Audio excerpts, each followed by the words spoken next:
الحمد لله بجميع محامده كلها ما علمت منها وما لم أعلم وعلى جميع نعمه كلها ما علمت منها وما لم أعلم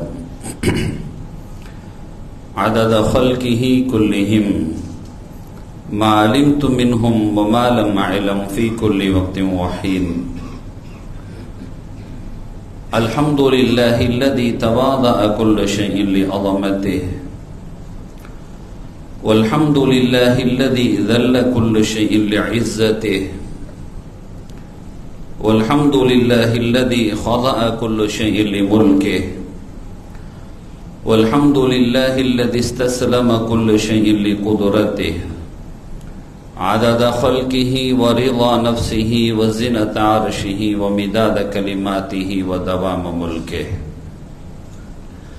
جزا الله عنا نبينا وسيدنا ومولانا خير الأنبياء والمرسلين محمدا صلى الله عليه وآله وأصحابه وأمته وسلم بما هو أهله عدد ما في علم الله ودوام ملك الله يا أصحاب الوقت أعيذوا بحكم نيابتي عن حكمكم கண்ணியத்திற்கும் மிகுந்த மரியாதைக்கும் உரிய அல்லாஹ்வின் நல்லடியார்களே, சங்கையும் விருந்திய இந்த ரஜபுடைய மாதத்தில் மகத்தான ஜும்மாவுடைய நல்ல நாளில் பிரார்த்தனைகள் எல்லாம் அங்கீகாரம் பெறுகிற அந்தஸ்தை அடைந்திருக்கிற இந்த உயரிய நல்ல பொழுதில் அல்லாஹுடைய அருள்கள் நிறைவாக பொழிகிற அவனது இல்லத்தில் ஜும்மாவுடைய கடமையை நிறைவேற்றுவதற்காக நம்மை எல்லாம் இங்கு ஒன்று கூட்டி நல்ல விஷயங்களை சொல்ல அதை கேட்க ஏற்பாடு செய்த ரப்புல் ஆலமீன் அல்லாஹு சுப்ஹானஹு வ தஆலா அதன் வழி நடப்பதற்கும் தௌஃபீக் செய்வானாக. ஆமீன். சங்கைக்குரிய பெருமக்களே, புனிதம் நிறைந்த ரஜபை நாம் எல்லாம் தொட்டிருக்கிறோம். அல்ஹம்துலில்லாஹ். இந்த ரஜபை அல்லாஹ் நமக்கு பரக்கத்தானதாக ஆக்கி அருள்வானாக. ரஜபு தொடுகிற பொழுதெல்லாம் அது ரமலானை நோக்கிய நகருதலின் துவக்கமாக அமைய வேண்டும் என்கின்ற எம்பெருமானாரின் வேண்டலை முன்னிறுத்தி அல்லாஹ் நமக்கும் வருகிற ஷஅபானை பரக்கத்தாக அமைத்த ரமலானை அடைகிற நன்னசீபை தந்தருள் புரிவானாக. சங்கைக்குரிய பெருமக்களே, அருள்மறை குர்ஆனில் அல்லாஹு சுப்ஹானஹு வ தஆலா ஒரு வசனத்தில் நமக்கான ஆறுதல் வார்த்தைகள் மாத்திரமல்ல, அடிப்படை சித்தாந்தத்தை அல்லாஹ் சொல்வான். ஒவ்வொரு வசனங்களும் அவைகளை தொக்கித்தான் இருக்கும் என்றாலும் பல்வேறு சந்தர்ப்பங்களில் இந்த வசனம் நமக்கு மிகுந்த மருந்தாக அமைந்துவிடும். அஊது பில்லாஹி மினஷ் ஷைத்தானிர் ரஜீம். பிஸ்மில்லாஹிர் ரஹ்மானிர் ரஹீம். فَإِنَّ مَعَ الْعُسْرِ يُسْرًا إِنَّ مَعَ الْعُسْرِ يُسْرًا.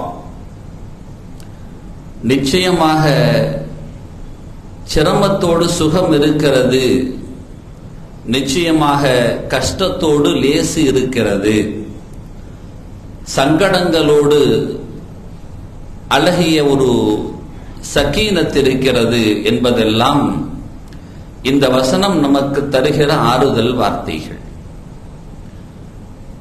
அருள் நிறைந்த மேன்மக்கள் எல்லாம் இந்த வசனத்தை தான் தன் வாழ்வு நெடுகிலும் தங்களை புடம்போட்ட தங்கங்களாக மாற்றிக்கொள்வதற்கு எடுத்துக்கொண்டார்கள்.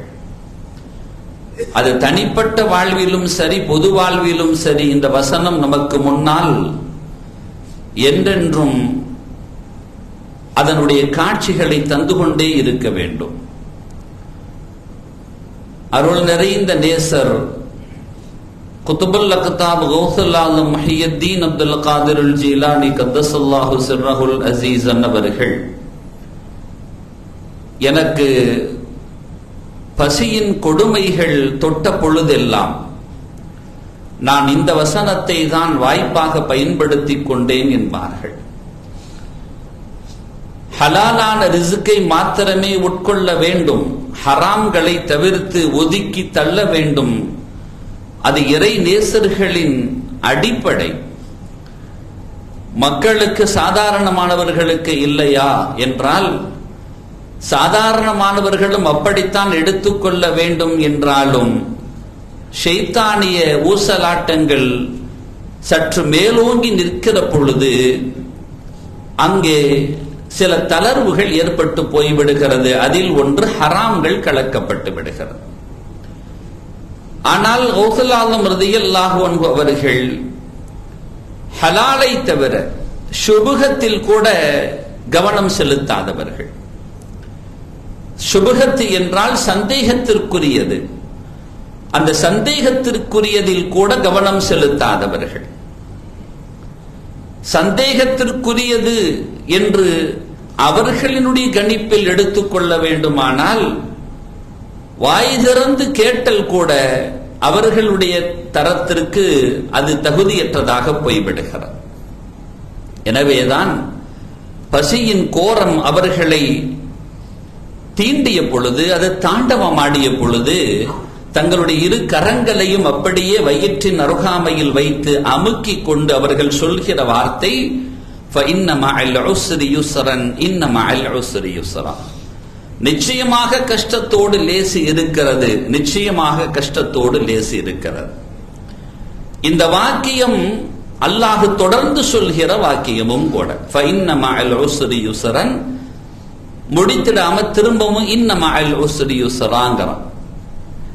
இரண்டு இடங்களிலும் அல்லாஹ் அதே வாக்கியத்தை போட்டு சொல்கிறான், இன்ன நிச்சயமாக என்று தொடர்ந்தே சொல்கிறான். அப்படியானால் அறிஞர்கள் அதற்கு விளக்கம் தருகிற பொழுது இப்படி தருவார்கள், நீங்கள் சந்தேகித்து விட வேண்டாம், நிச்சயமாக கஷ்டத்தோடு லேசி இருக்கிறது என்பதில் ஒரு நாளும் உங்களது எண்ணத்தில் சந்தேகம் விழுந்து விட வேண்டாம் என்ற ஒன்றும், இரண்டாவது இறை சூட்சுமம் இப்படித்தான் இருக்கும்.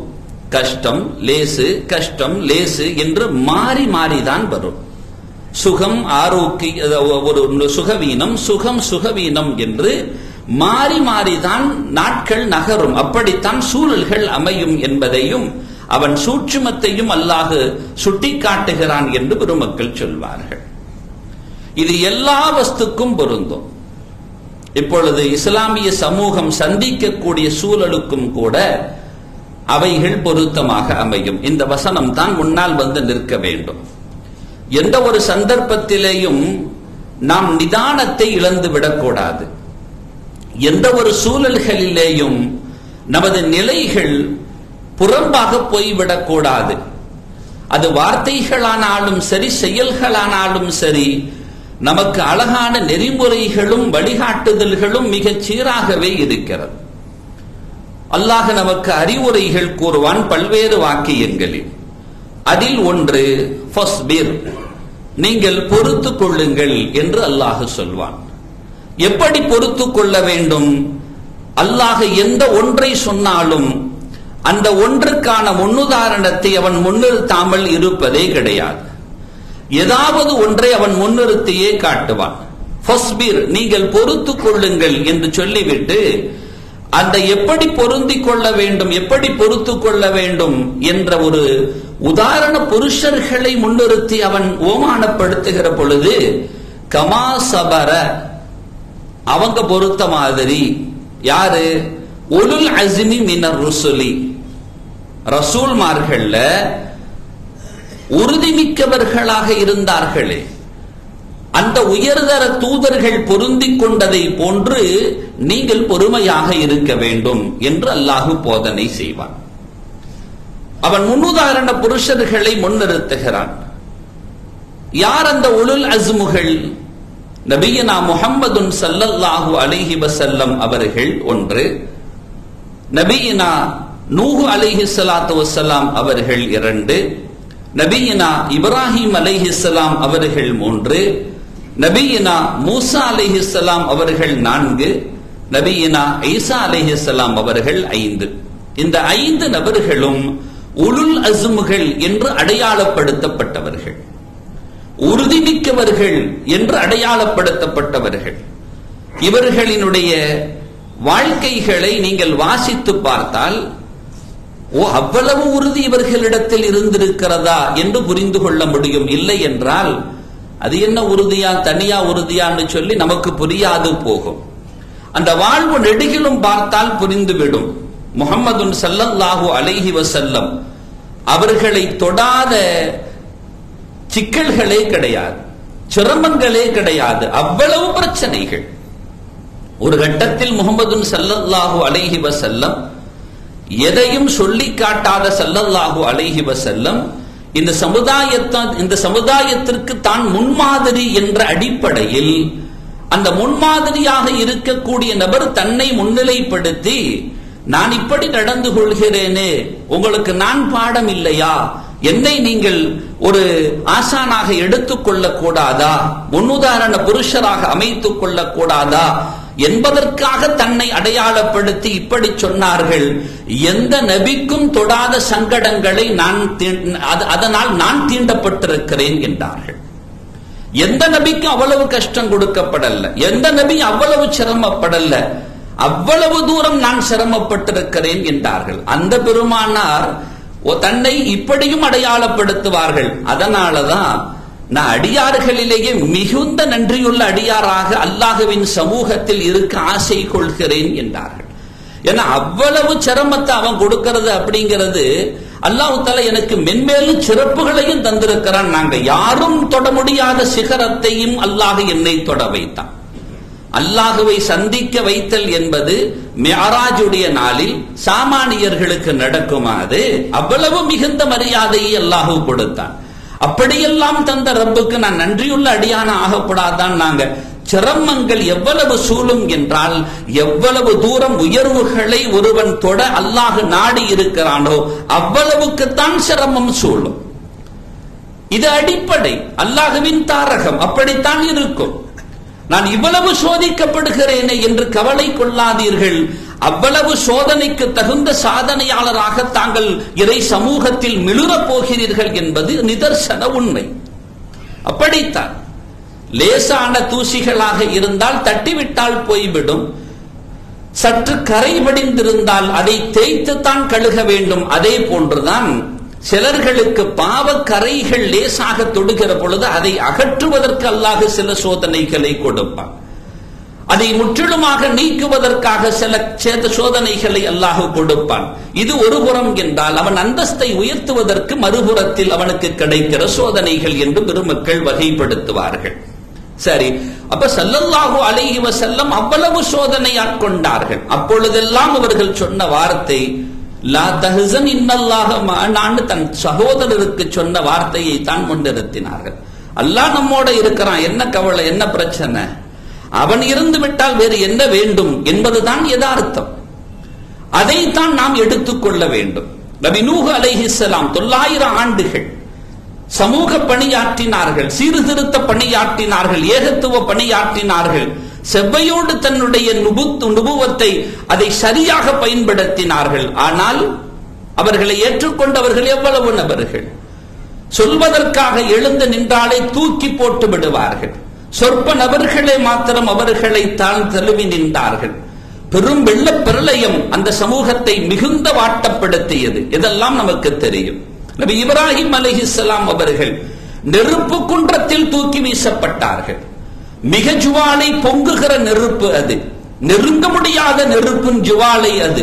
அதில் தூக்கி வீசப்படுகிறார்கள். அல்லாஹ் தானே இதை செய்கிறான், என்னை அல்லாஹ் தானே அனுப்பினான், அவன் சொன்னதைத்தானே நான் செய்தேன், அதற்கு மாற்றமாக நான் ஒன்றும் செய்யவில்லையே, அவன் சொன்னதை செய்வதற்காக இவன் சோதிப்பான் என்றால் என்னை அனுப்பி இவன் சும்மாவா இருப்பான் என்று இறை சமூகத்தில் தன் வேண்டலை மாத்திரம் முன்வைத்தார்கள். வந்த ஜிப்ரீல் அலைஹிஸ்ஸலாத்தையே திரும்ப அனுப்பிச்சிட்டாங்க. நீங்க போங்க, அவன் தான் என்ன அனுப்புனா, அம்மத்துக்கும் போங்க அப்படின்னு அனுப்பி வச்சுட்டாங்க. இவ்வளவு பெரிய உலுல் அஸ்முகளாக அவர்கள் திகழ்ந்தார்கள். நேரடியாக அல்லாஹ் எது நிதர்சனமோ தீ என்றாலே சுடும் பொசுக்கும் என்ற அந்த நியதியை அல்லாஹ் அந்த இடத்தில் அவன் உடைத்து காட்டுகிறான். குல்னா யா நாரு கூனி பருதன் வ சலாமன் அலா இப்ராஹிம் என்று.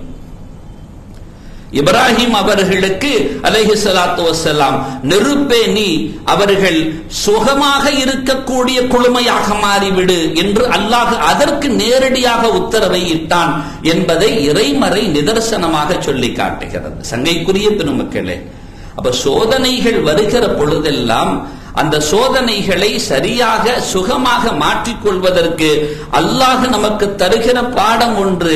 நாம் என்ன செய்யணும்னு சொன்னா, உலுல் அஸ்முகள் மாறி நடந்து கொள்ளணும். அப்படி இருந்ததுன்னா அந்த சோதனை நமக்கு சாதனைகளா போயிடும். அந்த கஷ்டம் நீடிக்காது, சுகமா மாறும், இன்பமா மாறும், மகிழ்வாக மாறும். இல்லைன்னா சோதனை இருந்துகிட்டே தான் இருக்கும்.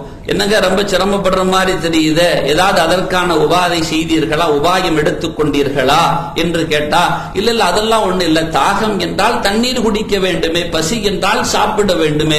பசிக்குது ஆனா சாப்பிட மாட்டேன் அப்படின்னா, ஹராம சாப்பிட மாட்டேன் இருக்கலாம், ஹலாலையே சாப்பிட மாட்டேன்னு இருந்தா, தாகத்திற்கு தண்ணீர் குடிக்கணுங்கிறது நியதி, அதையே நான் குடிக்க மாட்டேன்னு ஒருத்தன் சொல்லி எனக்கு தாகமே போக மாட்டேங்குதுன்னு சொன்னா இதை சமூகம் அங்கீகரிக்குமா? பசித்தவன் சாப்பாடு முன்வைக்கப்பட்டு, ஹலாலான சாப்பாடு முன்வைக்கப்பட்டு நான் சாப்பிட மாட்டான பசி மட்டும் போகணும்னா எப்படி போகும்? அது சரியா, சாத்தியமா? நோய்வாய்ப்பட்டிருக்கக்கூடியவன் அனுமதிக்கப்பட்ட மருந்தை அவன் உட்கொள்ள மறுத்து எனக்கு நோய் தானா சுகமாகணும்னு ஒருத்தன் நினைக்கிறான்னு வைங்க, அல்லாஹ்தானே தாவையும் கொடுத்தான் தவாவையும் கொடுக்கிறான் என்று ஸல்லல்லாஹு அலைஹி வஸல்லம் சொல்ல, லிகுல்லி தாயின் தவாவுன், எல்லா நோய்க்கும் அல்லாஹ்வின் புறமிருந்து மருந்து இருக்கிறது என்று சொல்ல, அனுமதிக்கப்பட்ட விதத்தில் அதை நான் எடுத்துக்கொள்ள மாட்டேன் என்று ஒருவன் மறுத்துவிட்டு எனக்கு என்ன சுகமே கிடைக்க மாட்டேங்குதுன்னு சொன்னா சாத்தியமா? அதே போன்று தான் அல்லாஹ் சுப்ஹானஹு வ தஆலா அவருடைய அருள்மறை குர்ஆனின் வாயிலாக நமக்கு ஒரு அடிப்படையை உணர்த்தி காட்டுவான். நீங்க அல்லாஹ்வுடைய அந்த சுகங்கள் கிடைக்கணும்னு ஆசைப்படுறது சரி, ஆனா அதே சமயத்தில் நீங்கள் அதற்காக ஒன்றை எடுத்துக்கொள்ள வேண்டாமா? அது என்ன? இறைவன் இறைமறையில் சொல்லி காட்டுவான், அது தக்வா என்று. என்று அல்லாஹ் சொல்வான். யார் அல்லாஹ்வை தக்வா செய்வார்களோ அவர்களுக்குத்தான் வெளியேறுகிற வழி பிறக்கும் என்று அல்லாஹ் சொல்வான். ஒரு சிரமம் இருக்கிறது, அதிலிருந்து வெளியேற வேண்டும். ஒரு சங்கடம் இருக்கிறது, அதிலிருந்து வெளியேற வேண்டும். எப்படி வெளியேற வேண்டும்? அதற்கு ஒரு வழி இருந்தால் தானே வெளியேற முடியும். வழியே இல்லாமல் போ என்றால் எங்கே போவது, நான் எப்படி போக என்று கேட்பான் இல்லையா? அல்லாஹ் சொல்றான், வெளியேறுவதற்கான வழி இருக்கிறது, அது தக்வா என்று அல்லாஹ் சொல்கிறான். யார் தக்வா செய்து கொள்வார்களோ யஜ்அல் லஹு, அவர்களுக்கு அல்லாஹ் அமைத்து கொடுப்பான் மஹ்ரஜா, வழியே இருக்குது வழி. ஆனா நம்ம கிட்ட தக்வாவின் குறைபாடுகள், சோதனைக்கு மேல் சோதனைகளை சுமந்து கொள்கிறோம். அப்படிப்பட்ட சமூகம் சந்தித்திருக்கிற சோதனை தான் அநியாயமாக அபகரிக்கப்பட்ட பாபரி மஸ்ஜிதுடைய இடத்தில் திறக்கப்படுகிறது ஒன்றும். அது அரசாங்கத்தினுடைய நிலை, அது நீதிமன்றத்தினுடைய நிலைகள், இவைகள் எல்லாம் ஒரு புறம் இருக்கிறது. அதனுடைய வரலாறுகள், நீண்ட வரலாறுகள் நமக்கெல்லாம் தெரியும். இன்னும் ஒரு பள்ளி நமக்கு அந்த சூழலுக்கு தள்ளப்பட்டு விடக்கூடாது என்பது நமது அபிலாஷை. இதுவும் அல்லாஹ் நாடினால் நமக்கு மீட்டுக் கொடுப்பான். அவன் எத்தகைய சக்தியும் வல்லமையும் படுத்தவன். சயஜஅலுல்லாஹு பஅத உஸ்ரி யுஸ்ரா என்று அல்லாஹ் இன்னொரு மறையில் இப்படியும் சொல்லி காட்டுவான். அல்லாஹ் நாடினா அவன் என்ன பண்ணுவான்? சயஜஅலுல்லாஹு பஅத உஸ்ரி யுஸ்ரா, கஷ்டத்திற்கு பின்னால லேச கொடுப்பான், துக்கத்துக்கு பின்னால சுகத்தை கொடுப்பான், சிரமத்துக்கு பின்னால சந்தோஷத்தை தருவான், சங்கடங்களுக்கு பின்னால் அல்லாஹு தஆலா சங்கோஜத்தை நிம்மதியை தருவான். அதில் எந்த மாற்று கருத்தும் கிடையாது. சொல்பவன் அல்லாஹ், அவன் அல்லவா சொல்கிறான். சாமானியமாக நடக்குமா? அவன் வார்த்தைகள் சாமானியமாக பிறக்குமா? அல்லாஹ் சுப்ஹானஹு வ தஆலா நமது நாட்டினுடைய ஜனநாயக தன்மையை பாதுகாத்து அருள்வானாக. நீதி நேர்மைகளை அல்லாஹ் பாதுகாப்பானாக. நிம்மதியான சூழல்களுக்கு அல்லாஹ் அடிகோல் இடுவானாக. அதுக்கு நம்ம கிட்ட தக்குவா வேணும்ல, அது இருந்தா எல்லாம் சரியாகும்ல. ஃபஸ்பிர் கமா ஸபர உலுல் அஸ்மு மினர் ருசுல் என்று நான் ஒரு வார்த்தை சொல்லி காட்டினேன். இறைமறை சொல்கிற வார்த்தையை உங்களுக்கு முன்னால் நான் சற்று அதை நினைவுபடுத்தி காட்டினேன். அந்த வசனத்தின் தொடரில் அல்லாஹ் சொல்வான், வலா தஸ்தஅஜில் லஹும், இவங்க சீக்கிரமா தோத்து போகணும், அழிஞ்சு போகணும் அப்படின்னு நீங்க ஆசைப்படாதீங்க, அப்படின்னு நீங்க எதிர்பார்க்காதீங்க. அல்லாஹ் சொல்றான், அவன் அநியாயமா மிகுந்த வன்மமான முறையில அபகரிச்சவன் தான். ஆனா நம்மகிட்ட அந்த எண்ணம் இருக்கு. யாராவது ஒருத்தர் நம்ம சொல்லுக்கு கட்டுப்படலைன்னா, நான் நினைக்கிற மாதிரி அவன் செயல்படலைன்னா, நம்மளை விட கொஞ்சம் அவன் தரம் தாழ்ந்தவனாக இருந்தான்னா, முதல்ல நாம செய்யறது அவனை எப்படி ஓய்க்கிறது, எப்படி அழிக்கிறது, அவனை எப்படி தொடைக்கிறது. அதனால அதிகார வார்த்தைகள் வேற, தன்னுடைய அதிகார பலத்தால் அவனை எப்படி அடக்கி ஒடுக்குவது. ஆனால் உலுல் அஸ்முகளை முன்னிறுத்தி அல்லாஹ் சொல்கிறான், ஃபஸ்பிர் கமா ஸபர உலுல் அஸ்மி மினர் ருசுலி சொல்லிட்டு வலா தஸ்தஅஜில் லஹும், அவங்க சீக்கிரம் அப்படிலாம் நினைக்காதீங்க, அப்படி அபிலாஷை கொள்ளாதீர்கள். ஆனா அல்லாஹ்வுடைய தீர்ப்புன்னு ஒண்ணு இருக்கும், அது நிச்சயமாக நடக்கும். அது எப்படி நடக்கணுமோ அப்படி நடக்கும். தீர்ப்புகள் தெளிவாக இருக்கிறது. நாம நீதிமன்றத்தை மீறி நம் வார்த்தைகள் உதிர்ப்பதற்கு நமக்கு எந்த அதிகாரமும் குடிமகனுக்கு கிடையாது என்பதை நிதர்சனமாக உள்வாங்கியே நான் முன்னால் இருக்கிறேன். நாம் அனைவர்களும் அதற்கு கட்டுப்பட்டவர்கள். உச்ச நீதிமன்ற உயர் நீதிமன்றத்தின் தீர்ப்புகள் என்பது நாம் மிகுந்த மரியாதையோடு மதிக்கப்பட வேண்டிய ஒன்று, அது ஆழமான முறையில் உள்ளேற்க வேண்டிய ஒன்று. ஆனால் அந்த நீதிமன்றங்கள் உதிர்க்கக்கூடிய வார்த்தைகள் அனைத்து மனங்களும் அங்கீகரிக்கிற விதத்திலும், யாருடைய மனதையும் புண்படுத்தாத விதத்திலும் இருக்க வேண்டும் என்பதை அவர்களும் உள்வாங்கியே இருக்கிறார்கள் என்பதை நாம் நினைவூட்ட வேண்டிய அவசியம் இல்லை. சத்திய பிரமாணத்தில் அவர்கள் முன்மொழிந்து உள்வந்தவர்கள் தான் அந்த சங்கை மிகு நீதிபதிகள். ஆனால் அவர்களே சொல்கிறார்களே, பல்வேறு தீர்ப்புகள் பல்வேறு கட்டங்களை கடந்து வந்திருக்கிறது. இது இங்கிருந்து துவங்கிய ஒன்றல்ல, 1800 சொச்சத்தில் தொடங்கிய பிரச்சனை. அது அங்கிருந்தே ஆரம்பிக்கிறது, கிளர்ச்சியாக துவங்குகிறது, சுதந்திர போராட்டத்தின் முதல் படியாக முன்வைக்கப்படுகிறது. ஆங்கிலேயர்களின் அடக்குமுறைகளுக்கு அகப்பட மாட்டோம், எங்களின் தீனுக்கு எந்த பாதகம் நிகழ்ந்தாலும் அதில் நாங்கள் ஒத்து வர மாட்டோம் என்று அன்றே குரல் கொடுத்தார்கள் இஸ்லாமியர்கள். கம்பெனியர்கள், பிரிட்டிஷ்காரர்கள் ஆரம்பத்தில் குண்டுகளுக்கு நாலுகால் பிராணி, நாம் அதைத்தான் சொல்லுவோம், உங்களுக்கெல்லாம் விளங்கும். அதனுடைய அந்த கொழுப்பை எடுத்து உட்புகுத்தி அதை அதன் மூலமாக தயாரிக்க அதை பாவித்து அதை பயன்படுத்த வேண்டும் என்று வந்த பொழுது முதல் கிளர்ச்சி அங்கிருந்தே துவங்குகிறது. எதற்கெடுத்தாலும் நான் நீட்டுகிற கரத்திற்கு எதிர் திசை கரம் நீட்டக்கூடாது என்பதில் வன்மமாக இருந்து கொண்ட அவர்கள் அங்கே முடிவு செய்கிறார்கள், இஸ்லாமியர்களை நமது சொல்லுக்கு கீழால் கட்டுப்படுத்த வேண்டும், இல்லை என்றால் அவர்களை பிளவுபடுத்த வேண்டும் என்று. அங்கு நமது சகோதர சமய சொந்தங்களான இந்துக்களுக்கும் நமக்கும் இடையில் அங்கே பிரிவினையை உருவாக்க முயற்சி எடுத்ததனுடைய முன்னெடுப்புத்தான் அயோத்தியில் இருந்த பாபரி மஸ்ஜித். அதன் விவகாரத்தை கிண்டி விடுகிறார்கள். அங்கிருந்து துவங்குகிறது. அங்கிருந்து ஏற்பட்ட பிரச்சனை 2000களில் ஒரு முடிவுக்கு கொண்டு வர வேண்டும் என்று நீண்ட கால திட்டத்தினுடைய விளைவு வந்து சேருகிறது. ஆனால் நீதிமன்றம் அழகாக சொல்கிறது, அதற்கு கீழால் ஒரு கட்டிடம் இருந்தது உண்மைதான், அதன் அடிச்சுவடுகள் இருக்கிறது, ஆனால் அது எந்த கோயிலின் சாரங்களையும் சார்ந்ததாக இல்லை, அது இருந்ததற்கான எந்த முகாந்தரமும் கிடையாது, அது கோயிலை இடிக்கப்பட்டு கட்டப்பட்ட நிர்மாணிக்கப்பட்ட கட்டிடமும் அல்ல. காரணம், இஸ்லாம் என்பது ஒரு நாளும் நமக்கு அடுத்தவர்களின் நிறத்தை அபகரித்து இல்லம் இறை இல்லம் கட்டுவதற்கு ஒரு நாள் அங்கீகரிக்காது. அது அனைவர்களுக்கும் தெரியும், அவர்களுக்கும் நன்றாக தெரியும். ஒரு நாள் அப்படி நடக்காது. மஸ்ஜிது நபவியை விஸ்தீகரணம் செய்ய வேண்டும், விரிவாக்க பணி தொடர வேண்டும். எம்பெருமானார் முஹம்மது ஸல்லல்லாஹு அலைஹி வஸல்லம் அவர்கள் தேவைக்கு ஏற்ப அந்த இடத்தை சற்று இந்த இடத்துல நம்ம வச்சுக்கலாம, பள்ளியை வைக்கிறதுக்கு, அதை நாம நிர்மாணிக்கிறதுக்கு கொஞ்சம் இந்த இடங்கள்ல வச்சுக்கலாம் அப்படின்னு சொல்லிட்டு அந்த பள்ளியை வச்சுக்கலான்னு முடிவெடுக்கும் பொழுது இந்த நிலத்தை அப்படியே தானமாக வழங்க முன்வருகிறார்கள். அதற்கான தொகை, அதற்கான முழுவதுமாக அர்ப்பணிக்க தயாராகிறார்கள் அபூபக்கர் சித்தீக் ரலியல்லாஹு அன்ஹு அவர்கள். நபிகள் நாயகம் ஸல்லல்லாஹு அலைஹி வஸல்லம் அவர்களுக்கு தெரியும் அபூபக்கர் என்றால் யார் என்று. ஒரு நாள் கூட தன் நாவில் நபிகள் நாயகத்தினுடைய வார்த்தையை தவிர வேறு எந்த வார்த்தையும் தன் முனைப்பால் உச்சரித்தவர்கள் இல்லை. அனைத்தையும் அர்ப்பணிக்க முனைந்தார்கள்.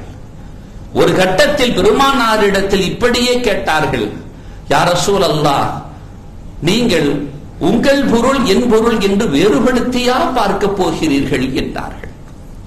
என் பொருள் எல்லாம் உங்கள் பொருள் தானே, என்னிடத்திலா கேள்வி பிறக்க வேண்டும் என்பது போன்று உங்கள் பொருளை நீங்கள் எப்படி நீங்கள் சுயமாக பயன்படுத்துவீர்களோ, யாரிடத்திலும் ஆலோசிக்காமல் பயன்படுத்துவீர்களோ, அது மாதிரி என் பொருள் ஆக வேண்டும் அப்படின்னு அர்ப்பணிச்சவங்க.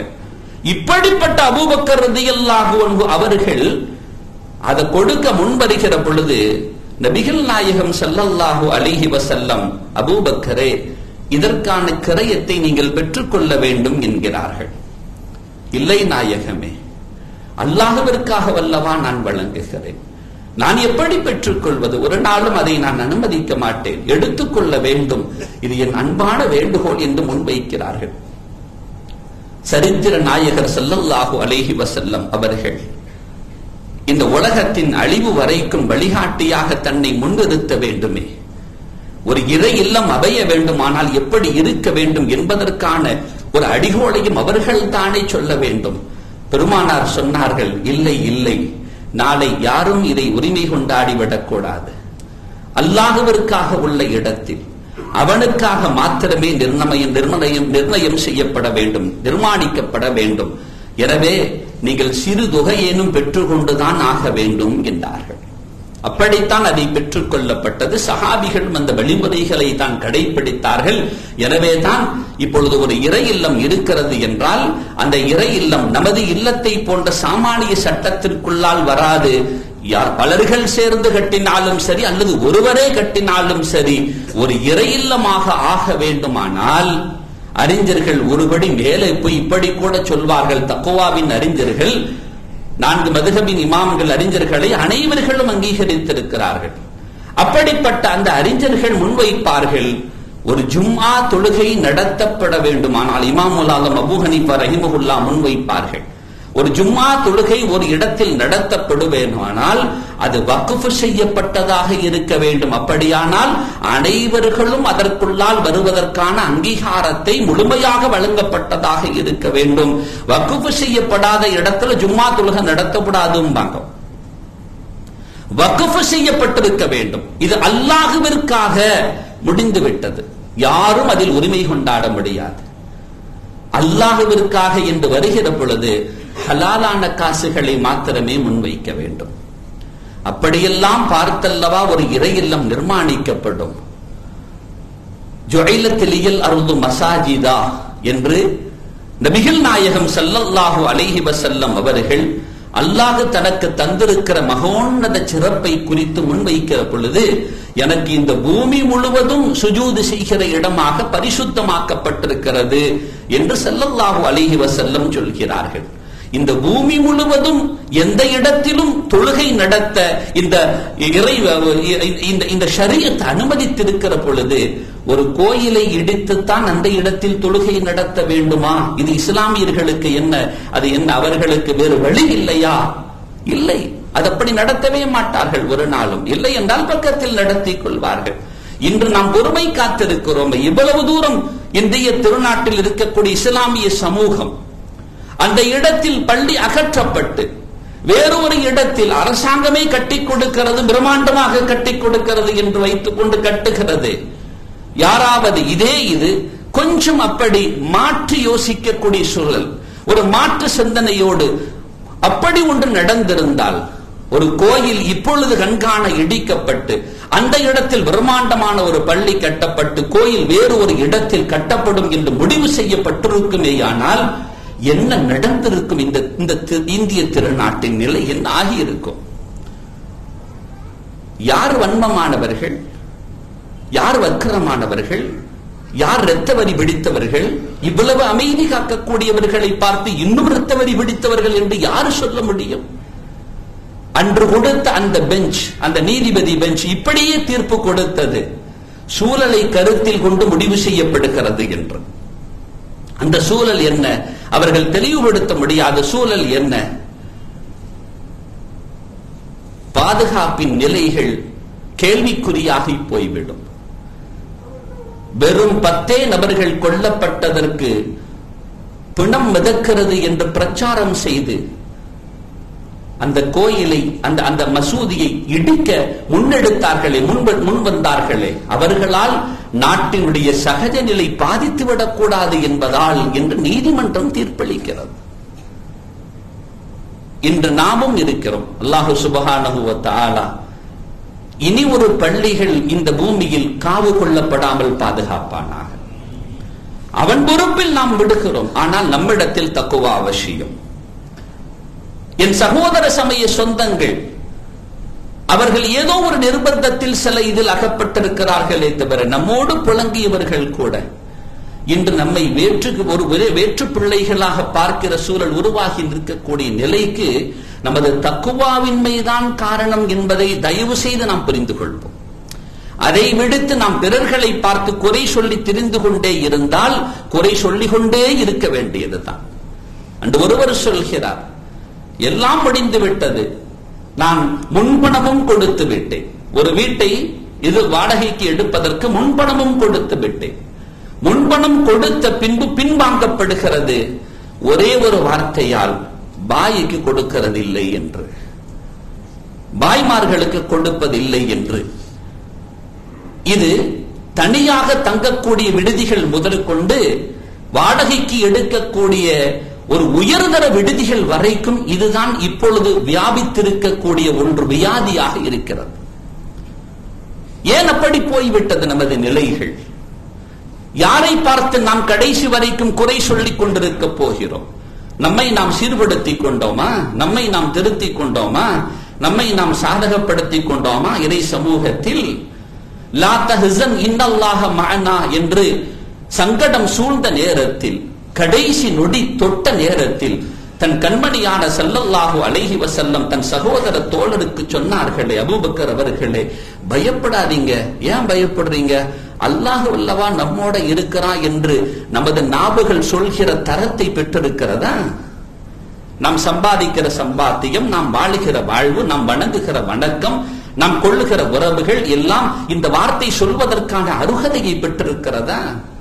காலமெல்லாம் யாரை பார்த்து சுட்டி காட்டி நாம் போலி வேஷம் போட்டுக் கொண்டிருப்பது? அதை பேசுவதால் என்ன நடந்து விட்டது? நம்மிடம் ஐக்கியம் இருக்கிறதா? ஒற்றுமை இருக்கிறதா? ஒரு கொடிக்கீழால் வருகிற நிலை இருக்கிறதா? எதுவும் இல்லாமல் நாம் யாரை பார்த்து குறை சொல்வது? யார் இதற்கெல்லாம் மிகுந்த முன்னெடுப்பு எடுத்தார்களோ அவர்களே பங்கெடுக்க முடியாத சூழல் வந்திருந்தும் கூட பல்வேறு தரப்புகள் அவர்களுடைய வாதங்களை முன்வைக்கிறார்கள். நமக்கு அது அவசியம் இல்லை, விமர்சனம் நமக்கு தேவையே இல்லை. ஆனால் நமக்கெல்லாம் தெரியும், இந்த இடிப்புக்கு முழு முக்கிய காரணமாக இருந்தவர் மாலை ஊற்று இந்த இடத்தில் வரவேற்கப்படுவாரா? முன்னிலை கொடுக்கப்படுமா? அவர் கையில் அந்த சாவி கொடுத்து திறக்க வைக்கப்படுமா? அப்படியெல்லாம் நடந்ததே அந்த தருணங்களில்.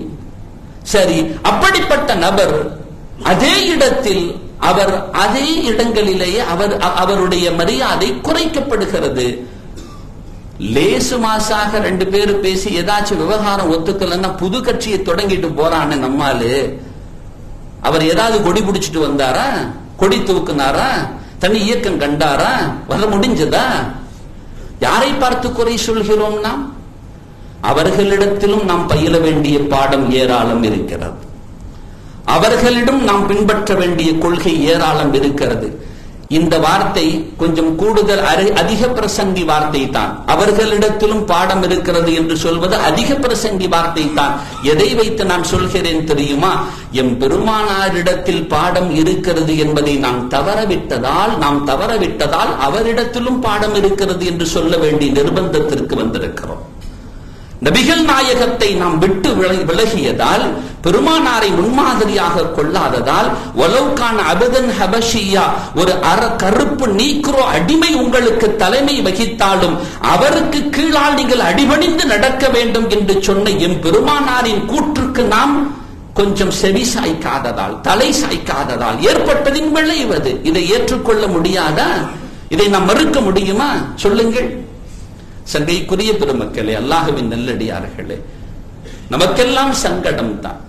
என் சகோதர சமய சொந்தங்கள், அவர்களுக்கு அல்லாஹ் நேரான சீரான வழியை காட்ட வேண்டும், துவா செய்ய வேண்டும். நாம் எல்லாம் துவா செய்ய வேண்டும், அவர்களுக்காக பிரார்த்தனை செய்ய வேண்டும். என் பெருமானார் சமூகத்தில் வந்து துஃபைல் இப்னு அம்ர் அத்-தௌசி ரலியல்லாஹு அன்ஹு அவர்கள் எம் பெருமானாரின் நாவிதனில் பிறந்த இறைமறை வசனத்தை உள்வாங்கி இஸ்லாத்தை ஏற்றுக்கொள்கிறார்கள். நபிகள் நாயகமே, நான் என்ன செய்ய வேண்டும்? உத்தரவிடுங்கள், செயல்படுத்துகிறேன் என்கிறார்கள்.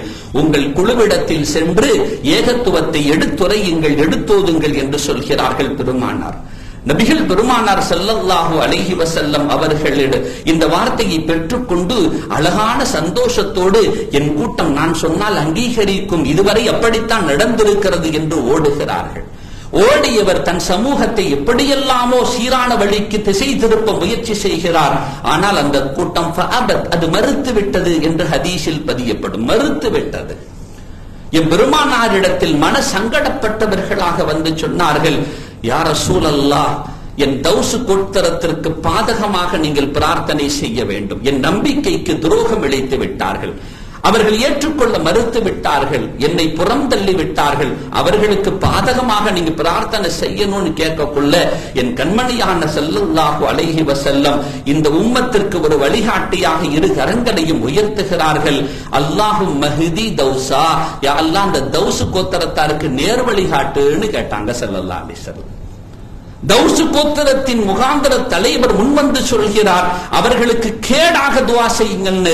என் பெருமானார் இரு கரங்களையும் உயர்த்தி அம்ர் இப்னு தௌஸ் துஃபைல் ரலியல்லாஹு அன்ஹு அவர்களின் வார்த்தைக்கு மாற்றமாக இப்படி கேட்கிறார்கள், அல்லாஹு மஹ்தி தௌசா, யா அல்லாஹ் தௌசு கோத்திரத்தாருக்கு நேர் வழிகாட்டுன்னு கேட்டாங்க.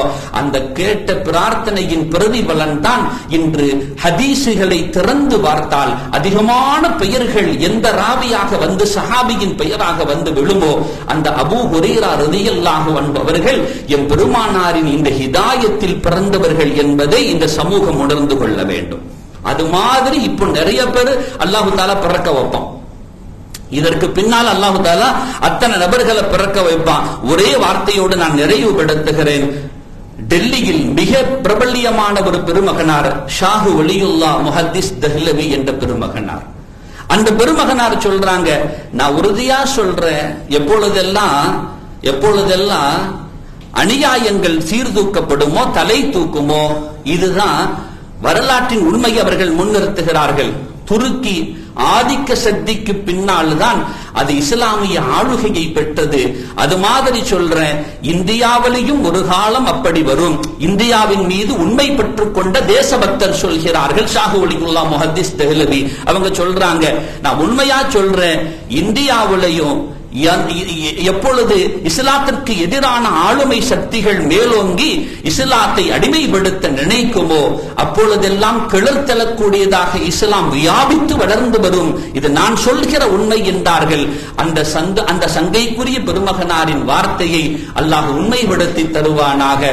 பல்வேறு நாவுகள், என் சகோதர சமய நாவுகள் எல்லாம் அஷ்ஹது அல்லா இலாஹ இல்லல்லாஹ் வ அஷ்ஹது அன்ன முஹம்மதர் ரசூலுல்லாஹ் என்று சொல்கிற தாரக மந்திரத்தை தாராளமயமாக உச்சரிக்கக்கூடிய ஒரு தகுதிமிக்க நாவாக அல்லாஹ் அந்த நாவுகளுக்கு வாய்ப்பளிப்பானாக.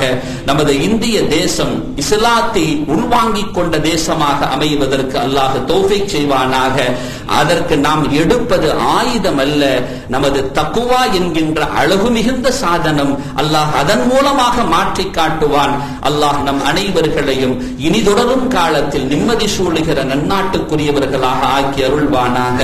ஆமீன் யா ரப்பல் ஆலமீன். வ ஆகிரு தஅவானா அனில் ஹம்துலில்லாஹி ரப்பில் ஆலமீன். வஸ்ஸலாமு அலைக்கும் வரஹ்மத்துல்லாஹி வபரகாத்துஹு.